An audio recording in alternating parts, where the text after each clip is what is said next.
সদর উপজেলা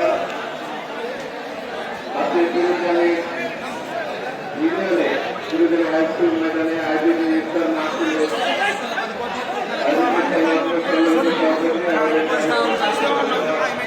বিএনপির সম্মানিত উপস্থিত আছেন সদর উপজেলা বিএনপির সম্মানিত সদস্য সচিব বাবুকর সিদ্দিক সাবেক সাধারণ সম্পাদক যারা উপস্থিত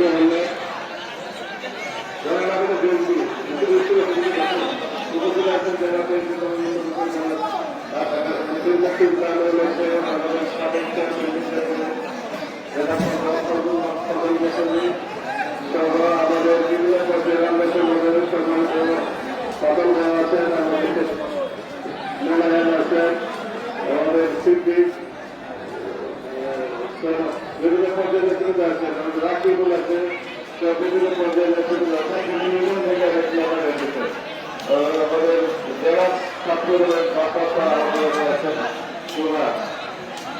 আপনারা সামনেভাবে বসুন আপনাদের এখানে ইফতার করে আপনাদের সুন্দর ব্যবস্থা করা আছে আপনারা তারপরে যাবেন।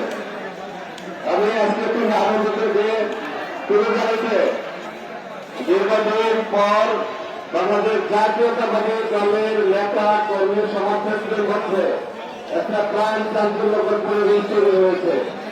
এখানকার যে আমাদের যে বিগত 18 বছর নির্যাতন নিপীড়নের কারণে নানাভাবে আমাদের যেভাবে নেতা কর্মীরা নির্যাতিত হয়েছেন এবং যেভাবে নানানভাবে মামলা হামলা আক্রান্ত হয়েছেন জেল রেখেছেন, তারপরে আজকে বিশাল বিজয়ের পর আমরা বিশ্বাস করি যে সেই অতীতের সকল দুঃখ আমরা ভুলে গেছি। সেই দুঃখ আমাদের মনে এখন নাই। এখন আমাদের কাজ হল দেশকে সামনের দিকে এগিয়ে নিয়ে যাওয়া, দেশ গঠনে আমাদের নেতা আমাদের মাননীয় প্রধানমন্ত্রী জননেতা তারেক রহমানকে সহায়তা করা, সহযোগিতা করা, যাতে আমরা কোন এলাকায় আমরা শান্তিপূর্ণভাবে আমরা দলীয় নেতাকর্মী সরকারি কার্যক্রম কেন্দ্র সহযোগিতা করি, উন্নয়ন কার্যক্রম কেন্দ্র সহযোগিতা করি, দেশের আইন শৃঙ্খলা পরিস্থিতি রক্ষায় আমরা যেন কাজ করি এবং কোন অবস্থাতেই কোন কারণে কোনোভাবে যেন কোথাও যেন জিনিসপত্রের দাম না পারে এবং কোথাও যেন কেউ নির্যাতিত না হয়।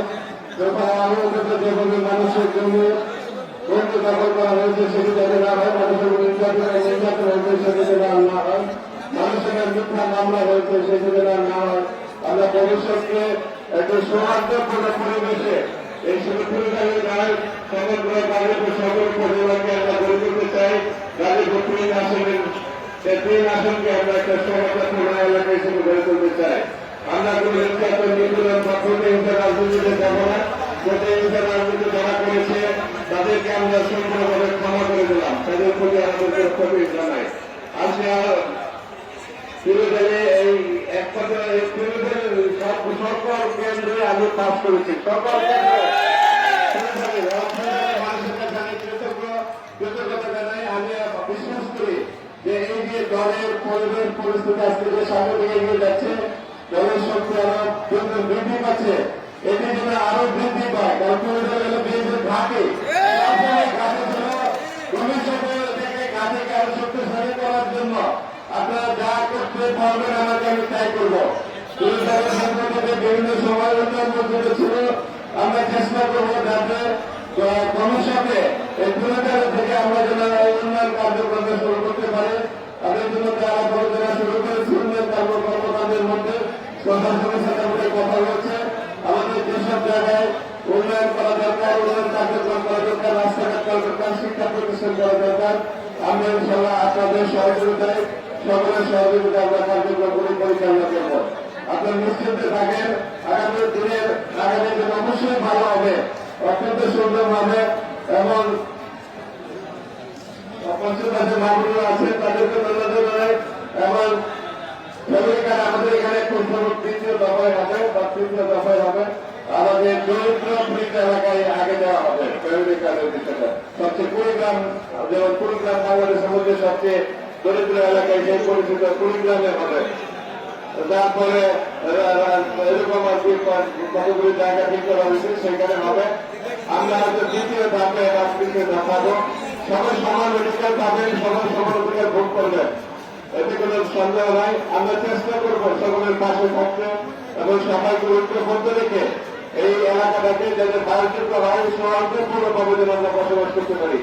এলাকাটাকে সত্যিকার অর্থে মানবিক এলাকা হিসেবে আমরা গড়ে তুলতে চাই, মানব মুক্ত এলাকা হিসেবে করতে দিতে চাই।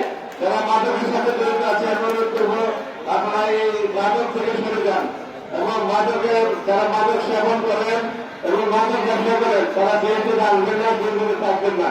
আমরা তাদেরকে ক্ষমা করবো না, কোনো অবস্থাতে কোনো মাদক ব্যবসায়ী মাদক সেদিনকে আমরা প্রশ্রয় দিব না এবং এই দেশকে আমরা সুন্দর পরিচ্ছন্ন একটি এলাকা হিসেবে গড়ে তুলতে চাই।